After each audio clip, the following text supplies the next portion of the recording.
আপেক্ষিক বিষয়। আপনারা এই পাশে ছিলেন, এখন সময়ের পরিক্রমায় ওই পাশে গিয়েছেন, আমরা এই পাশে আছি।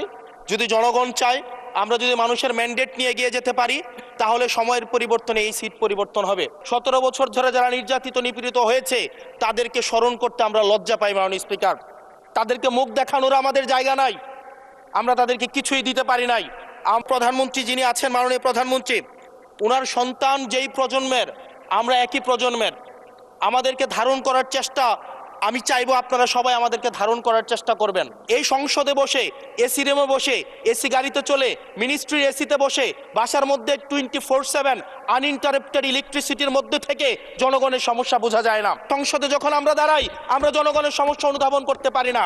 আমরা এই সংসদে বসে যদি আমরা লোডশেডিংয়ে আমরা খুঁজি, এই সংসদে বসে লোডশেডিং পাওয়া যাবে না। সংসদে যারা বসে আছি, বাংলাদেশের সবচেয়ে ফেসিলিটেড মানুষের মধ্যে আমরা অন্যতম মাননীয় স্পিকার। আমরা যখন শুনতে পাই যে একটা রাজনৈতিক দলকে নির্মূল করার আহ্বান একটা সরকার দল থেকে আসে, সেই বাংলাদেশে আমরা মাননীয় স্পিকার ফিরতে চাই না। আমার সিরিয়াল অনেক পিছনে ছিল, যদিও আমি